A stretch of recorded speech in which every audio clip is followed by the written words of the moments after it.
My name's Erin, and I used to be a substitute teacher, mostly early childhood education, which is a nice way of saying I filled in for tired kindergarten teachers when they needed a mental health day or just didn't want to deal with finger paints and bathroom accidents. It was 2019, right before the world went sideways. I got a call from the district asking if I could cover a class at Crestwood Elementary, an old red brick school about 20 minutes from where I lived in Missouri. I'd been there a couple times, always for short gigs. I remembered the building more than the people.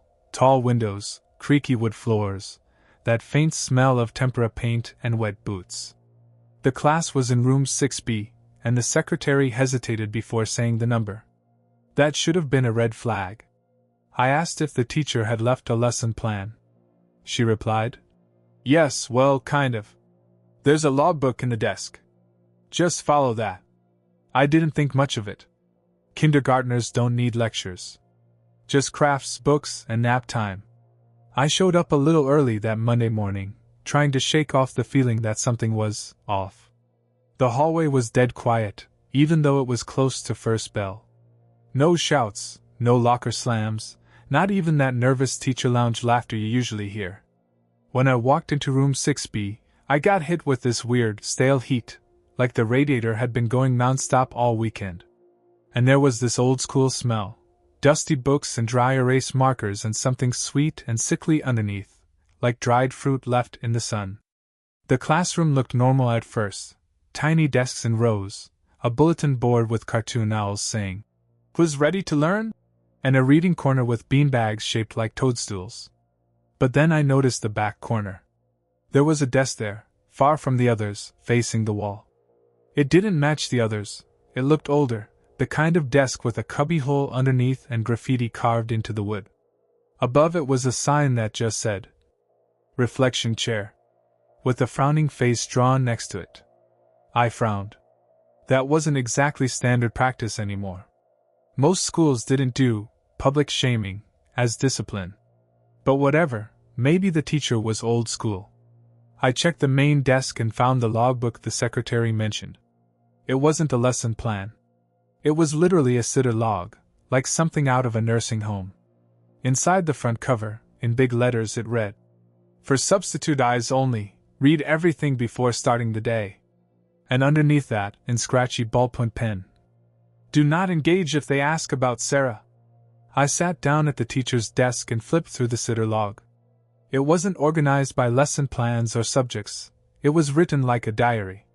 Pages filled with short entries from past substitutes. Names and dates at the top, all in different handwriting. Some neat, some scribbled like the writer was in a rush. Most entries were short. All seemed fine. One outburst during story time. Drew a picture of a black door. Not sure what it meant. Liam kept looking at the corner and saying someone was whispering. Asked about Sarah twice. I redirected. Do not turn off the lullaby CD during nap time. I did once. Never again. That last one was underlined 3 times. Another entry was Messier shaky. Heard breathing under the reading rug. No one was there. One girl wet herself during centers, said she saw someone's feet under the cubbies. I'll admit, I started to get that tight feeling in my chest. I hadn't even met the kids yet, and already I was wondering what I'd signed up for. The bell rang, sharp and echoing. I stood up, smoothing my cardigan like armor, and waited. They came in like any group of kindergartners, small, chatty, backpacks too big for their bodies. A few eyed me warily, but most just walked to their cubbies like they'd done it 1,000 times. But what struck me, none of them ran. None of them laughed. They walked in a line, perfectly quiet, like they were entering a church. One little girl with curly brown hair, her name tag said Maisie, whispered as she passed, "You're new." I smiled and nodded. "Just for today." Maisie looked over her shoulder at the reflection chair, then back at me. "She won't like that." I crouched a little, so we were eye level. "Who won't like it?" Maisie blinked at me and tilted her head like she was trying to figure something out. "You don't see her, do you?" Before I could ask what she meant, another kid bumped her, and she scurried to her seat.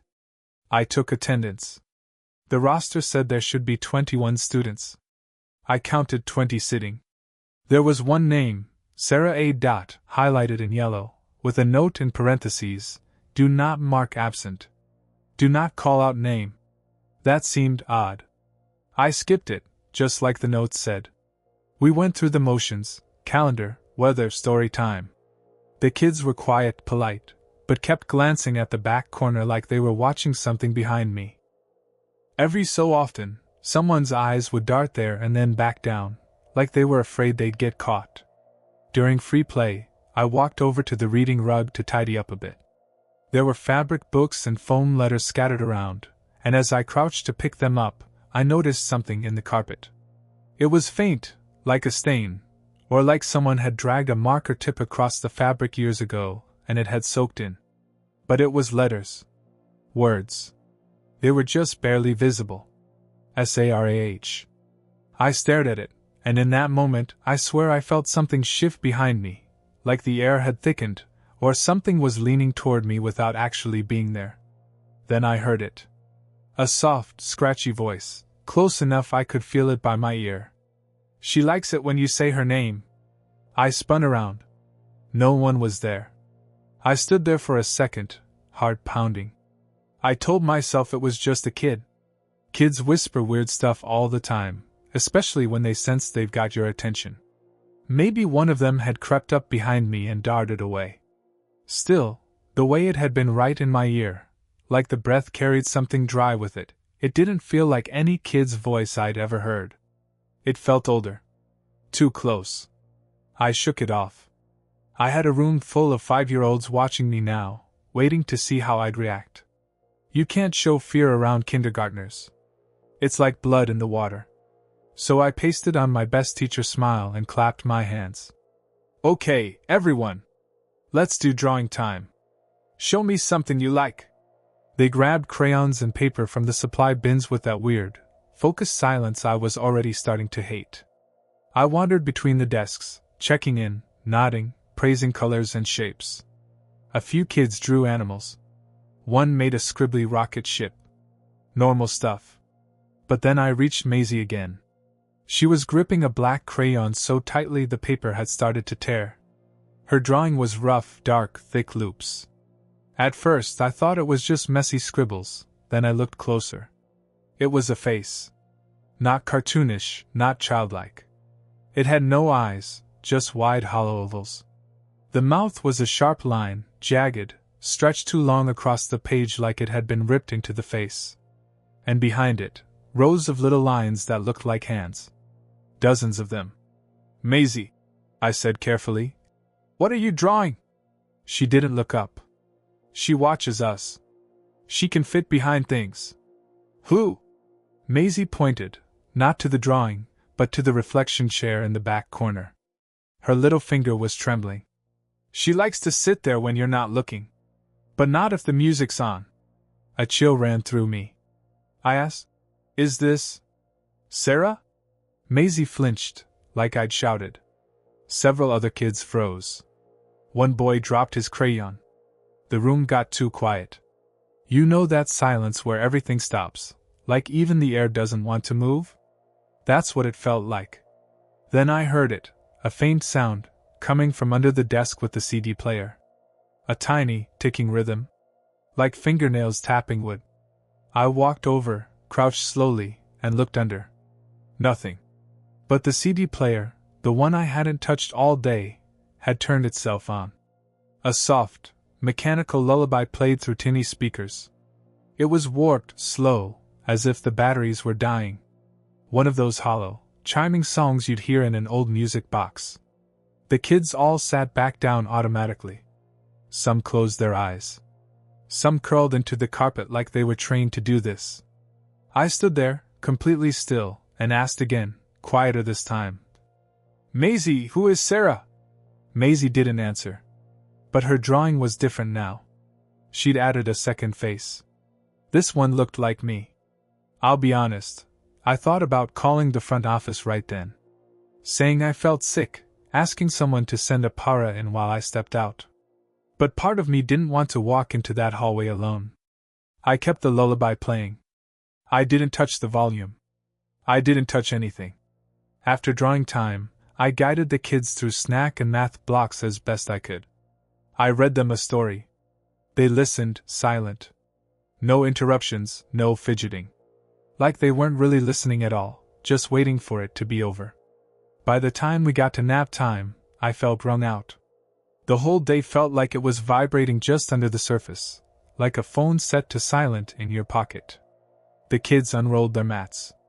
Some clutched little blankets or stuffed animals. A few whispered to themselves. I dimmed the lights. The lullaby played on a loop. Maisie didn't lie down. She sat on her mat, back straight, eyes on the supply closet in the back. The closet was closed, but the light underneath the door was flickering, like there was a candle inside. I hadn't turned it on. I walked over slowly. The handle was ice cold when I touched it. I turned it gently, heart pounding. Inside was the usual mess: bins of glue sticks, construction paper, books with spines half-eaten by time. The fluorescent light buzzed weakly above. No candle. No source of the flicker. But on the inside of the door, drawn in red crayon, was a child's picture. Crude but clear. It was a row of tiny beds, each with a stick-figure child inside. And above them, crouching from the ceiling like a spider, was a larger figure, just like the one in Maisie's drawing. Hollow face. Too many hands. One of the stick figures was circled in red. It had my name under it.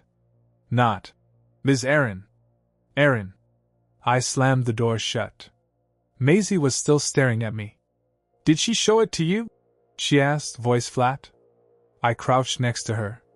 Maisie, do you know who's drawing those pictures? Maisie frowned, like the question confused her. She doesn't have crayons. She uses us. Then she blinked and lay down like nothing had happened. The lullaby kept playing. Tick-tick chime. Tick-tick chime. I stood in the half-light of that room, and for the first time in my life, I genuinely felt like I was the child, and something in that school was the adult. Watching me. Judging me. Waiting. Nap time ended without incident. No crying, no bathroom emergencies, no nightmares. At least none the kids voiced. But a few of them woke up already sitting upright, like they hadn't really been asleep. Eyes open. Watching. We finished the afternoon with free play and snacks. I counted down every minute until the final bell. I didn't even touch the logbook again, not until the last kid left, when I finally allowed myself to exhale. I closed the door behind the last child, then turned the lock out of pure instinct. That classroom felt like a lung holding its breath. And when they left, it exhaled. I walked back to the desk. Sat down. Opened the sitter log. The pages felt heavier now. Like they had soaked something in, years of nervous hands gripping the pen, writing their warnings too late. I flipped back to the most recent entries, skimming for more about Sarah. There were gaps. Entire sections had been torn out, jagged stubs where notebook pages had been ripped clean. I counted maybe 5 or 6 missing entries. Why would anyone remove those? Then I noticed something odd about the handwriting on the remaining pages. It had changed. Not gradually, like a different substitute writing each day. No, this change was sudden, halfway through an entry. The neat, looping script turned into something jagged and uneven, like someone had started writing mid-seizure. The girl said Sarah doesn't come out if you sing. I kept humming. My throat hurts now. They said not to stop. They said.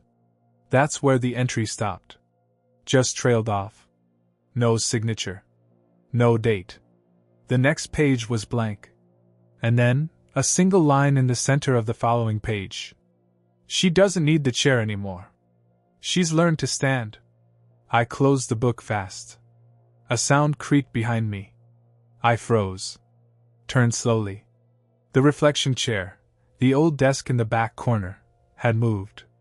It wasn't where it had been that morning. It was closer. Just a few feet forward. I knew exactly where I'd placed it. I hadn't touched it since 8 a.m. But now, it was closer to the front of the class. And the seat was pulled out, like someone had just stood up from it. A thin sheet of paper sat on the chair. I didn't want to go to it. Every nerve in my body said no. But I forced my legs to move. I picked it up. There was a drawing in waxy black crayon, drawn with vicious strokes that had torn the paper in spots. It was me, standing in the classroom, at the teacher's desk.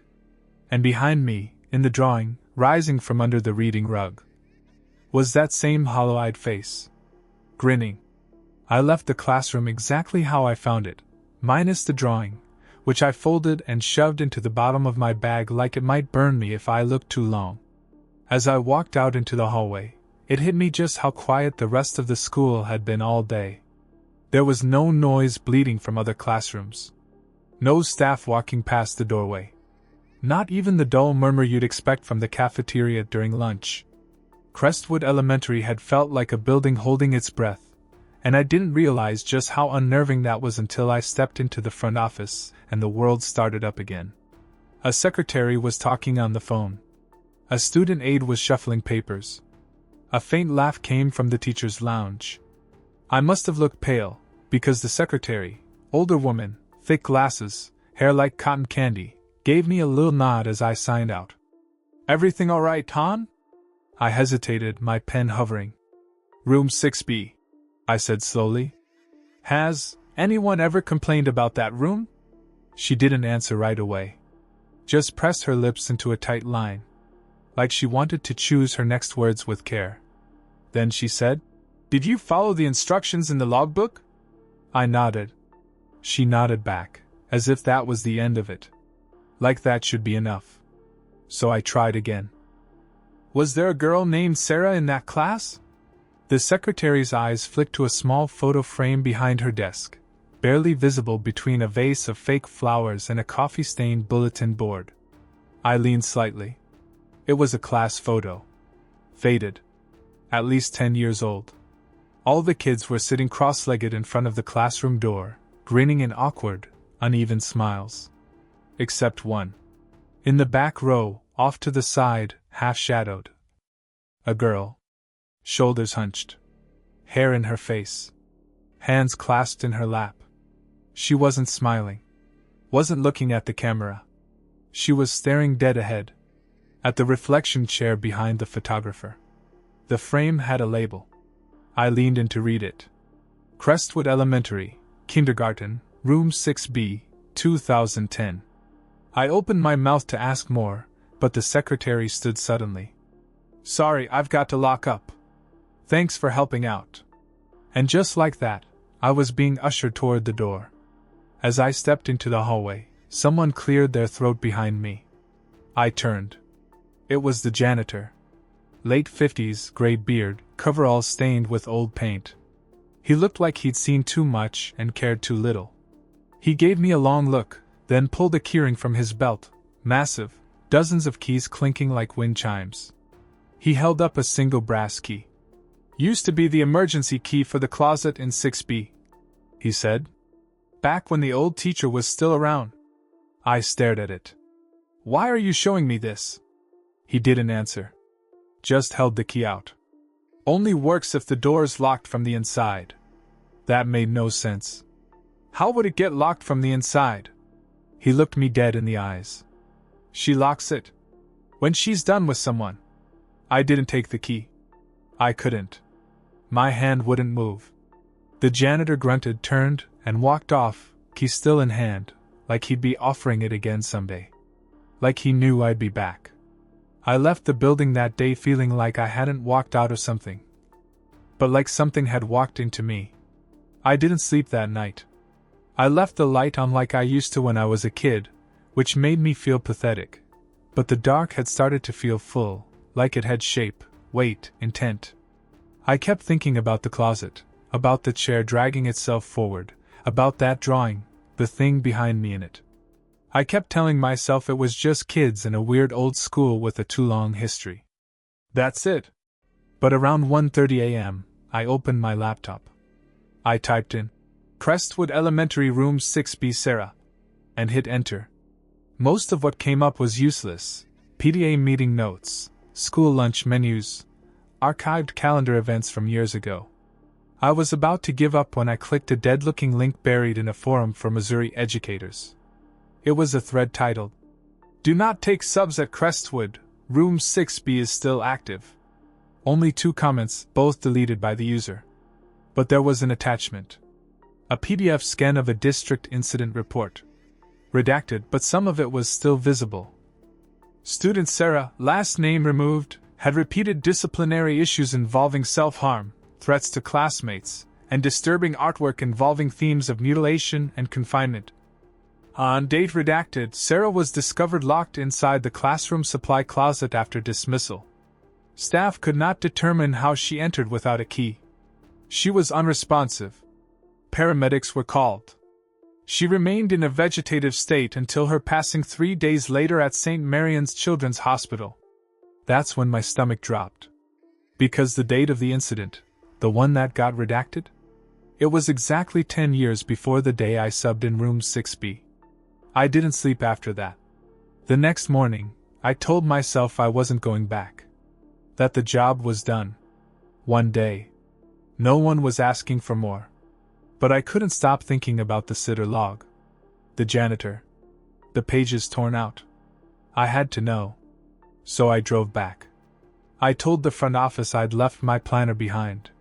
They waved me in without question. Room 6B was unoccupied. No kids, no teacher. The lights were off. But the door wasn't locked.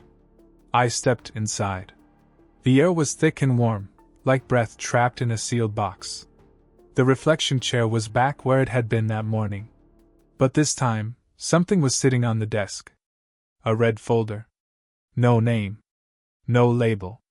Just the color, bright, almost too bright against the dull wood. I opened it. Inside were drawings. Lots of them. Pages and pages in crayon, charcoal, even pencil scratched so hard it tore the paper. All of them different scenes, hallways, closets, classroom corners. But every single one had the same figure. Too tall. No eyes. Hands like vines. And in every single one, someone was watching it. Usually from behind. Like the drawing was from its point of view. I flipped to the last page. It was newer. Cleaner. A simple sketch of the classroom. But all the desks were empty. Except one. The teacher's desk. And behind it was a stick figure with my hair, my cardigan. Beneath it, written in childlike block letters, was just, "She likes you." Then, a soft knock came from inside the supply closet. Not on the door. From inside. I didn't move. I couldn't. That knock, so soft, so precise, it wasn't like someone banging to get out. It was polite. Patient. 3 quiet taps. Like it knew I'd heard. I stared at the closet door, heart thudding in my throat. The same flickering light seeped out from underneath, even though the fluorescent overheads were off. The same buzz, faint and wrong. I could feel my fingers shaking, the red folder still clutched to my chest like a shield. Another knock. Softer this time. But closer. Like someone had pressed their face against the door and tapped with a finger just inches from the handle. Then came the whisper. It was muffled, like someone speaking through a mouthful of cloth or drywall. But I could hear it. "Don't let them leave." That made no sense. Then it said, "They'll tell. You have to keep them quiet." I backed away. I nearly tripped over a rolling chair, caught myself on the edge of the teacher's desk. Something scratched against the inside of the closet door, low and dragging, like nails or bone or worse. That's when the janitor's words came back to me. "Only works if the door's locked from the inside." I stepped toward the door. Not to open it, God no, but to look. I needed to see if the knob was turning. If it was just my imagination. Just some kind of old wiring, a radio, something. I got within 2 feet. The knob twitched. Just once. A tiny turn. Like a breath being inhaled. I bolted. Didn't grab my bag. Didn't shut the door. Just ran. But as I was halfway down the hall, shoes slapping polished linoleum, I heard it again. "Erin," said clearly. Said from behind me. I didn't look back. I burst into the front office, where the same secretary glanced up like nothing unusual had happened. "You okay?" she asked, as if she didn't hear the footsteps sprinting behind me. I gasped, trying to get air in my lungs. "The closet. Something's in the closet." She gave me a look that wasn't surprise, but something older. Sadder. Like a parent hearing the same bad news, again and again. "She picked you, huh?" she said softly. That stopped me cold. "What?" "Some rooms don't stay empty," she went on, like reciting from memory. "They echo. Keep the shape of whoever never left." I stared at her. "You're not the first," she added. "Just don't be the next." That's when she slid something across the desk. A key. The janitor's key. "Take it. If the door shuts behind you, and you don't have this." She didn't finish. I took it. Even though I knew what it meant. Even though part of me already understood something awful. This wasn't over. I didn't go back for a few days. Tried to pretend it hadn't happened. Told myself it was just nerves, stress, sleep deprivation, anything that didn't involve locked doors knocking back. But every time I looked at the red folder I'd stuffed into my car, I felt that same weight on my chest. That name, Sarah, burned like a brand. I didn't tell anyone. Who could I tell? No one would believe it. Not without thinking I needed serious help. But I kept hearing her voice. Whispers in the middle of the night. Sometimes in my dreams. Sometimes not. Things like, "They always leave me. You didn't finish. You're already part of the room." By Friday, I couldn't take it anymore. I didn't call the school. I didn't sign up for a sub-job. I just showed up right before dismissal. Hung around the staff parking lot like I belonged there. When the bell rang and the kids began spilling out in little clusters of coats and backpacks, I slipped through the front doors and back down the hallway. Room 6B was unlocked. Lights off. Empty. And yet, the room felt watchful. The CD player still sat on the shelf. Still plugged in. I pressed play. The lullaby started again, slow, sweet, hollow. And somehow worse in the silence. I walked to the reflection chair. This time, it faced the wall. On the chalkboard behind it, someone had drawn a door in thick black chalk. Not a rectangle, an arched door, with no knob, just a small slit like a keyhole. And beside it, scrawled in childish writing. "She's ready now." I reached into my pocket and felt the janitor's key. Cold. Solid. The only thing that made me feel remotely grounded. Then I heard something. Not from the closet. From beneath the rug. A dry rustling, like paper shifting against paper. Or fingernails against carpet. I stepped toward it. And I saw it. The floor beneath the reading rug, it wasn't flat anymore. It bulged upwards slightly in the center, like something was pressing from beneath. A small hill. Breathing. I crouched. Lifted the edge of the rug. There was a hatch. An old wooden square with a rusted iron ring. I hadn't seen it before. It had been completely hidden, flush with the floorboards. I stared at it.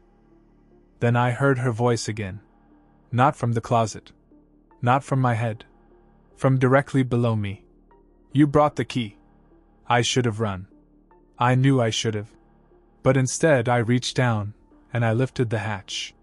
The hatch opened with a groan, slow and reluctant, like the wood itself didn't want to remember what it was built to hide. A narrow shaft led downward. Not stairs, just a drop, with a short ladder bolted into the concrete sides. It smelled of iron, dust, and old breath. The kind that lingers long after lungs have stopped using it. The lullaby was still playing in the classroom above me, warped and distant now, like it was underwater. I heard the last note echo, then loop. I climbed down. The air got colder with every rung. At the bottom, there was a room. Maybe 10 by 10 feet. Cement walls, dirt floor. No lights, except for one broken fixture hanging from the ceiling like a snapped neck. But I could still see. Because there were drawings. Thousands of them. Every inch of wall and floor covered in black crayon sketches, layer upon layer. Faces. Doors. Hands reaching through cracks. Children in desks. Teachers screaming. A chair. A closet. Over and over. And in the center of the floor, a small pile of teeth. Baby teeth. Tiny. Yellowed. Arranged in a perfect circle. I couldn't breathe. Then, from the corner, I saw her. Not fully. Just the edge of her. A sliver of a white dress, stained like water damage. A twist of hair. A hand with fingers too long, nails scraped raw and blackened at the tips. She stood perfectly still. Watching. Waiting. And then she moved. Not with steps, but in a sudden, twitching jerk, closer than before. Like skipping frames in a broken video. Her head tilted, like she was studying me. Her voice came next. But it wasn't from her mouth. It came from behind my own teeth. You see me now. That means you stay. I stumbled back, reaching for the ladder, trying to scramble up. My fingers hit the metal rungs, and stopped. They were warm. Like something else was holding them. I looked up. The hatch was closing. Someone was above, slowly pulling the door shut. I caught a glimpse of a face just before it vanished. Maisie. Expression blank. Mouth moving, silently mouthing the lullaby as she closed the hatch, bit by bit. I screamed. I kicked. I begged. My voice went nowhere. Then, clack. The hatch slammed shut. The lullaby stopped. The light bulb above me buzzed once, then went out. I don't know how long I was down there. Minutes? Hours? Eventually, the hatch creaked open again. Bright light spilled in. Voices. Hands grabbed me, real ones, teachers, maybe admin, maybe someone who'd finally noticed I didn't sign out. They said I must have passed out. That I was dehydrated. That there's no basement in room 6B. Just a utility crawl space, sealed years ago after a flood. No hatch. No ladder. No record of a Sarah A. ever enrolled at Crestwood. I left the school in a haze. I don't teach anymore. But sometimes, when the house is quiet, I hear a knock on the closet door at night. Just 3 soft taps. And when I check the carpet in the morning, there's a crayon drawing waiting. Always the same image. The reflection chair. Facing the wall. And someone new is always sitting in it.